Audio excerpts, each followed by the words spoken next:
Against all the odds, the virus has made it to Holly's throat. As it burrows through a thick sea of mucus, it approaches the cells which are its target.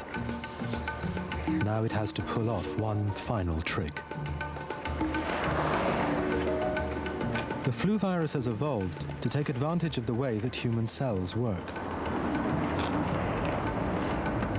Hello? Gloria? Holly's cells communicate with each other using proteins as messengers. Hello, Gloria? The spikes on the virus allow it to impersonate one of these proteins. It docks with receptors on the surface of Holly's cell. The cell is fooled. It reads the virus as a harmless protein. The virus slips inside. The first stage of the invasion is complete.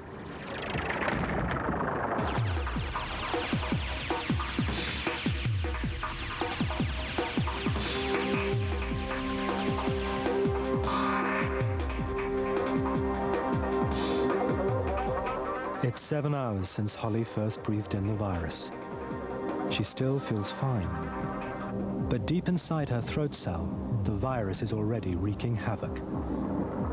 It has seized control of the cell's machinery. Instead of making proteins, the cell is manufacturing components for thousands of new viruses.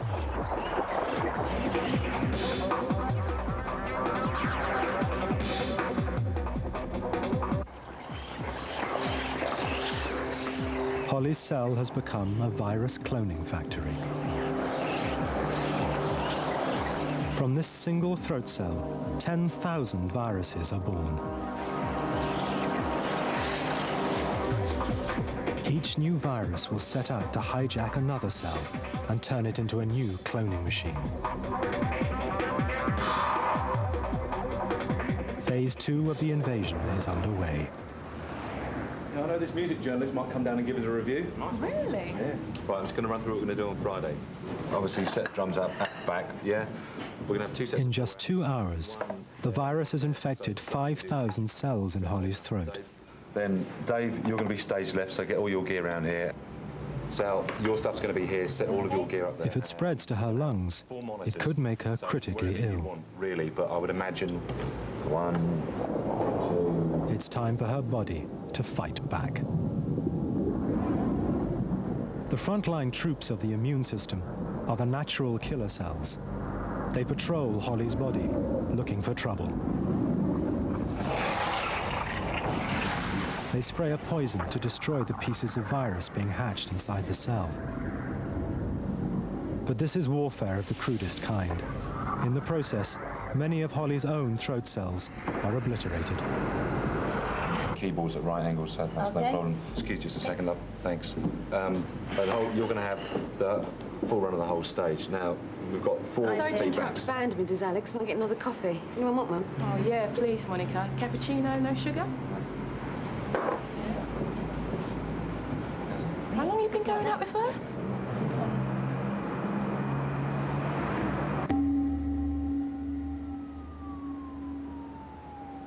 The crude methods of the natural killer cells aren't enough to contain the virus. It's now breeding inside 500,000 of Holly's throat cells. Somewhere in her body, she does possess the ultimate weapon against influenza B. 2 single immune cells capable of wiping out the invasion altogether. But they are 2 cells among trillions. And until they're found, Holly's natural killer cells must soldier on alone. The collateral damage gets worse. Cell debris piles up in her throat. If it isn't disposed of, she could choke as she sleeps. But Holly's immune system has its own cleanup crew. These macrophages dispose of cell debris in a simple way. They eat it.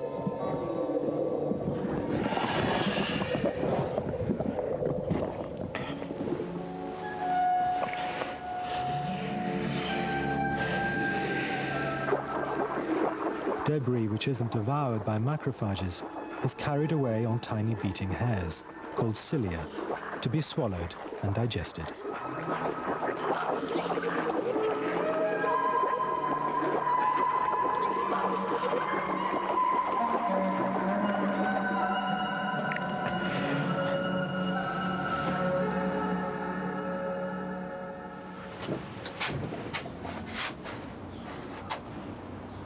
For the first time, Holly can feel the effects of the battle being waged beneath her skin.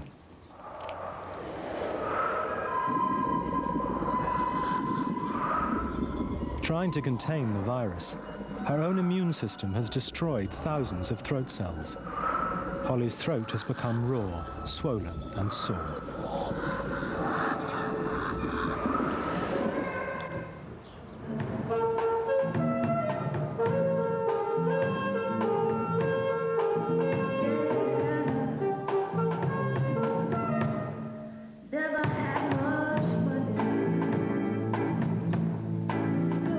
Holly is getting the flu, but her symptoms won't be caused by the flu virus directly.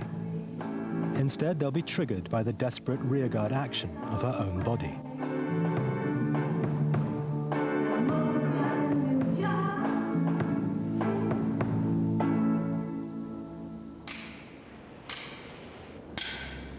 I'm sorry, I've just got a bit of a sore throat. Great timing. Leave it, Alex. Okay, Hol. Yeah, it's nothing. I'll be fine. Let's just go from the top, okay?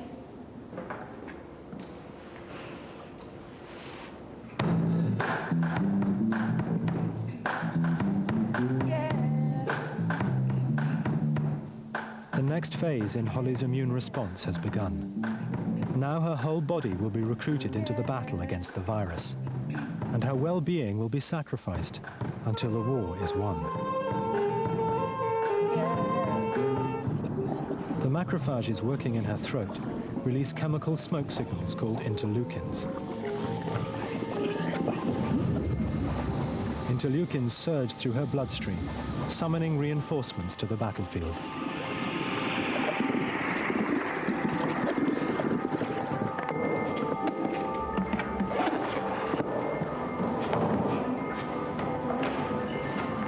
The interleukins also make Holly feel terrible. They make her nerves hypersensitive, so the slightest movement causes her pain. The virus has only attacked a tiny patch of cells in her throat, yet her body aches all over. Look, just go and get some rest. You'll be fine. But her pain has a purpose. Holly's body is telling her to slow down. She'll need every ounce of energy to defeat the virus.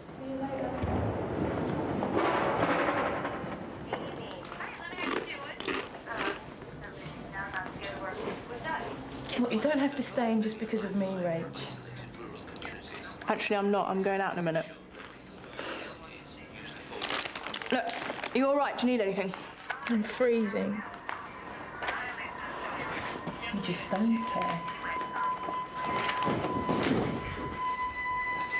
See you later. The interleukins have opened up a new front against the virus. Holly's brain contains a natural thermostat, which keeps her body temperature at a steady 37 degrees. Unfortunately, this temperature provides a perfect breeding ground for influenza B. So the interleukins turn her thermostat up. This tricks her body into thinking it's cold. She shivers to heat herself up. Holly is getting a fever.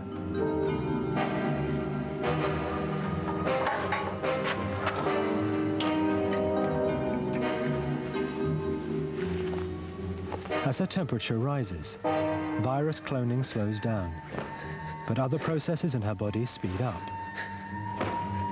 New immune cells are produced at a faster rate. Even her hair and nails grow 20% quicker than normal.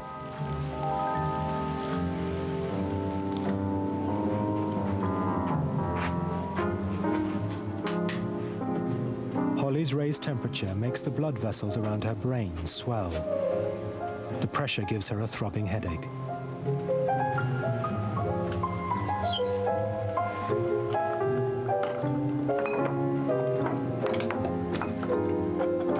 Though very high fevers can be dangerous, it's no bad thing that she can't find any pills for her headache. Painkillers would also lower her fever and give the virus a new lease of life.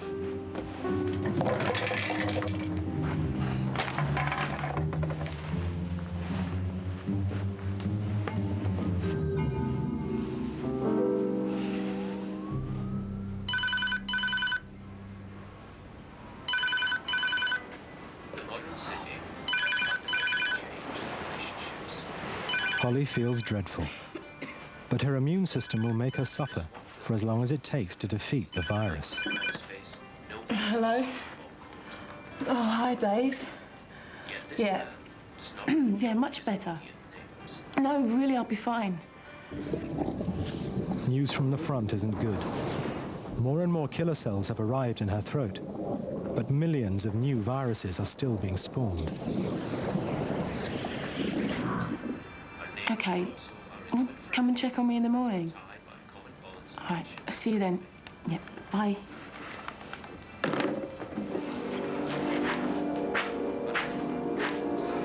Holly's chances of singing on stage in 24 hours' time are looking remote.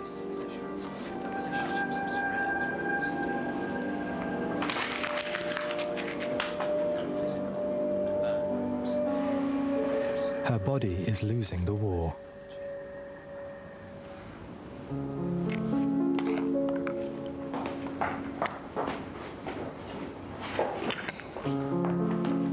Holly has been fighting the virus for 36 hours, with no sign of success. But somewhere in her body, there exists a weapon so powerful, it could destroy the virus completely. The task is to find it. All over her infected throat, cells called dendritic cells have been gathering fragments of virus. Wearing virus spikes like badges on their surface, they go in search of the ultimate weapon against influenza B.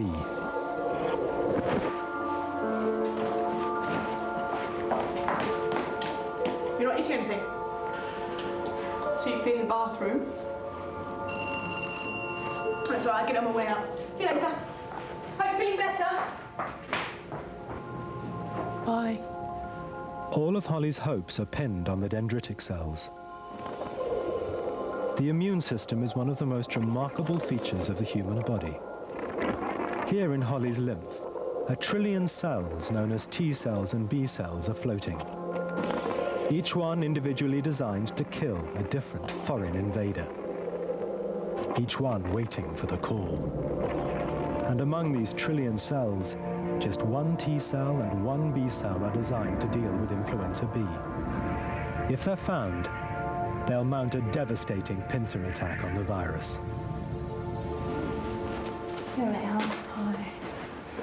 How are you feeling, Hal? Terrible. Look, I'm sorry, but we're going to have to cancel.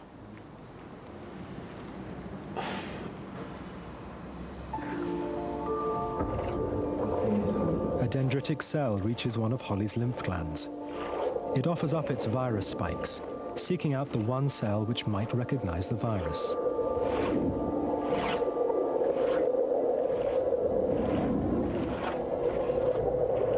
Finally, it docks with a T cell. For 25 years, this one T cell has been waiting to be called into action.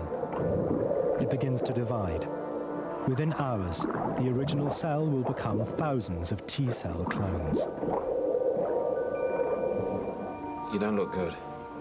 No? Sorry. What about a meal that the minute I'm not around, you let Alex kick me out? Him going into the building, and he grabbed the door as he went in instead of holding it open for me. I mean, he grabbed the door and pulled it closed. I don't trust anybody.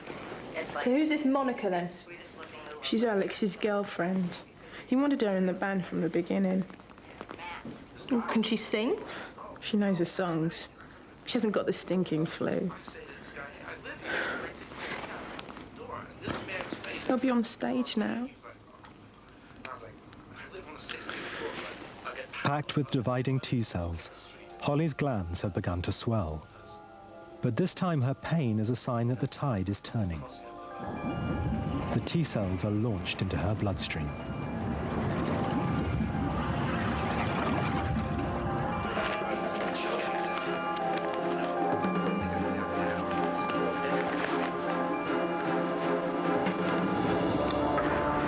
In Holly's throat, T cells arrive in their thousands. They home in on infected cells and take them out with surgical precision. The final battle has begun.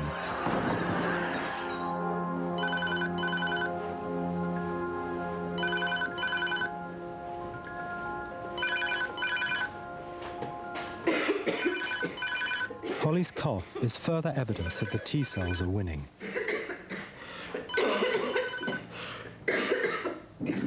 The cilia which carry away cell debris have themselves been damaged in the battle.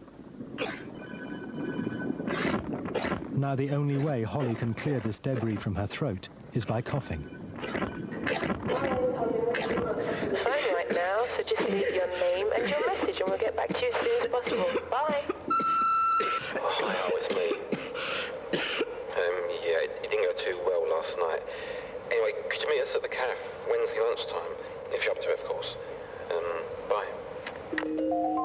Meanwhile, the other half of the pincer attack has begun. In Holly's lymph, a B cell has recognized a virus spike and begun to clone itself. Unlike T cells, B cells don't go to the battlefield. Instead, they manufacture millions of minute proteins called antibodies. Like tiny heat-seeking missiles, the antibodies target newborn viruses, locking onto their spikes. Smothered in antibodies, the viruses are paralyzed. They can no longer infect Holly's cells. The invader has no place to hide. Viruses breeding inside cells are killed by T cells. Free-floating viruses are neutralized by antibodies. Between them, they will wipe the virus out.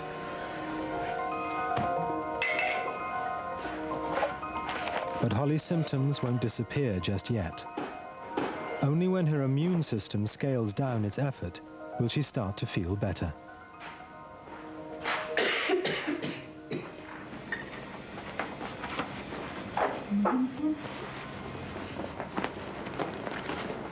It has taken a week for Holly's body to beat the virus.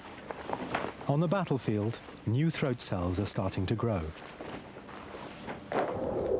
Most of the T cells, their job done, shrivel and die.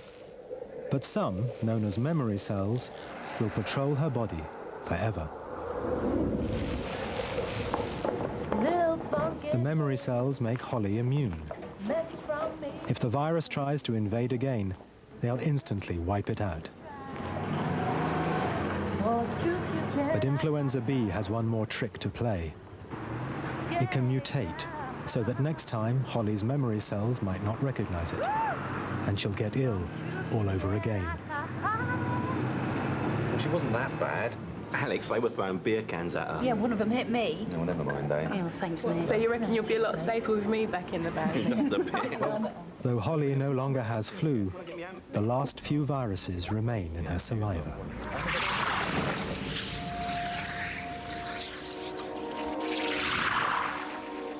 A virus can't survive outside a human host.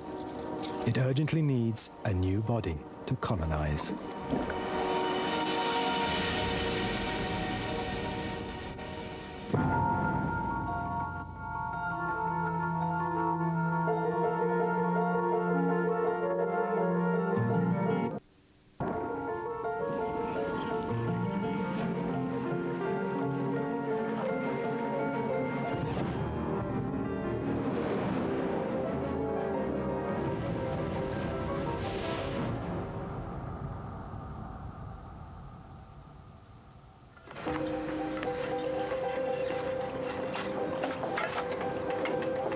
Waste the whole lot. Just get them off as quick as you can. It's falling off, John. The wood they use is completely useless. Well, that's why they brought us in. Do the job properly this time. John Palmer's having a bad day. John! It's going to get much worse. That wall's in the wrong place. We'll have to take it down and start again. Be right down. Okay. You take care up there, Marcos.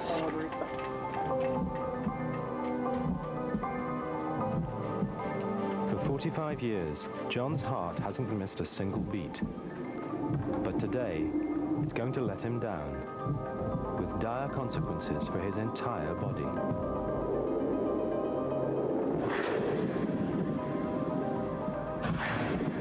A ball of muscle no bigger than his fist, John's heart pumps enough blood to fill 40 barrels each day.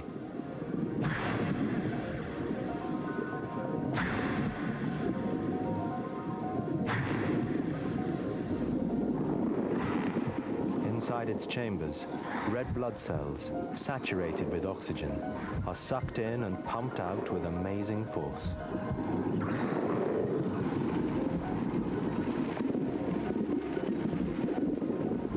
They are propelled into a network of blood vessels, 75,000 miles long, which supplies oxygen to every organ and muscle in John's body.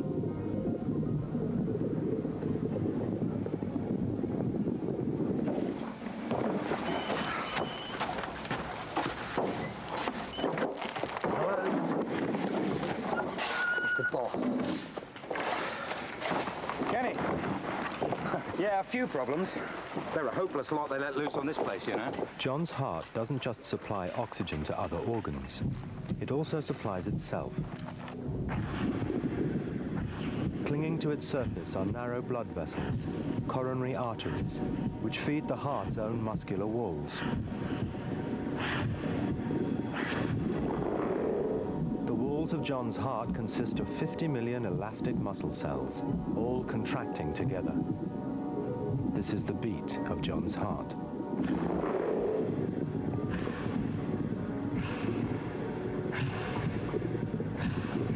Yeah, we'll get it done. I'll just have to keep getting my hands dirty, that's all. Yeah, see you later. Bye. John, when you got a moment?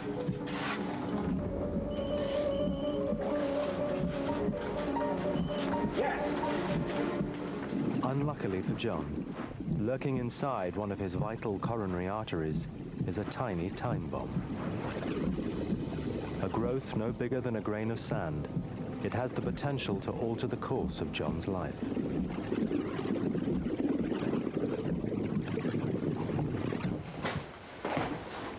There you go. Just the job. Came free with our order. Looks a bit like Kenny, don't you think?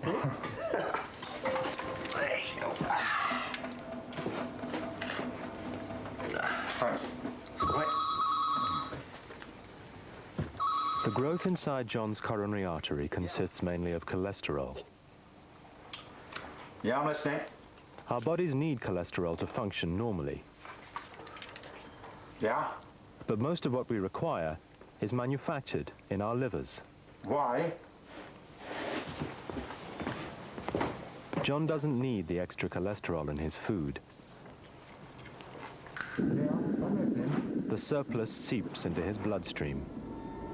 Small amounts can be transported safely, but too much, and it spills out, polluting his blood with globules of free-floating fat.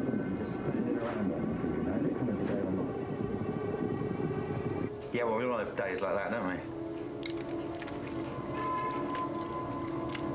Yeah, go on then. Cholesterol globules sink into tiny cracks in John's artery wall, creating a fat-filled growth, a plaque.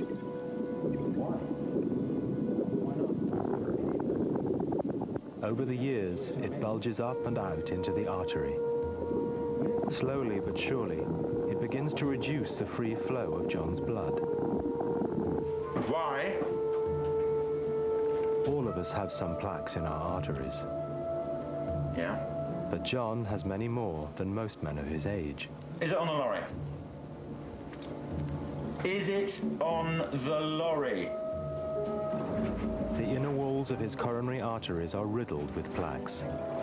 Blood is being squeezed through vessels which are half the width they ought to be.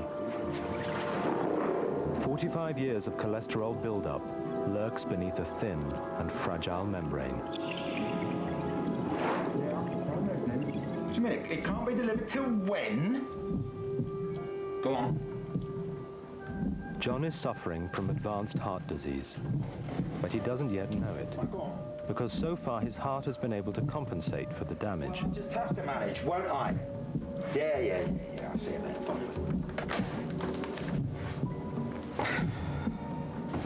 Only a week ago, a patch of his heart muscle became starved of oxygen. The grey muscle cells sent a distress signal to nearby coronary arteries. New blood vessels began to grow. A natural heart bypass, bringing a fresh supply of oxygen to the starving cells.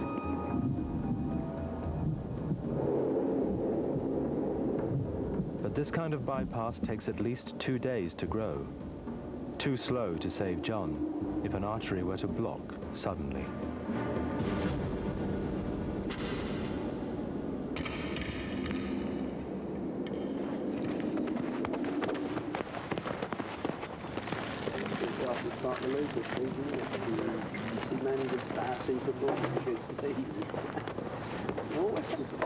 If anything else goes wrong today.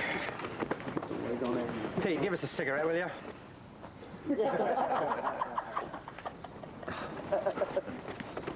Give us a light one. John's heart is designed to respond to the needs of his body, moment by moment. While he's sitting still, it needs to beat no more than 70 times a minute.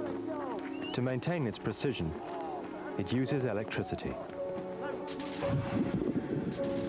The heart is the only organ with its own power supply. A natural pacemaker, buried deep in its walls, generates electrical pulses which ensure its regular beat. Each pulse surges through the cells which make up the heart's muscular walls, forcing them to beat in unison and keep perfect time. Go, Marcus! Go, go! Right, let's be having you then. What kind of lunch break's that? What are you getting, mate? We've got another job to get to after this, you know? Another 10 minutes. Hey, get the ball against that wall. The whole lot will probably fall down by itself. 10 minutes then. To me, come on. Come on, then. There you go. Come on, leave it. Give it to me, come on. Give it back to me. As John chases after the ball, 70 heartbeats per minute is no longer enough to meet his body's demand for oxygen. It's a long time since he did any exercise, and his leg muscles cry out for extra fuel.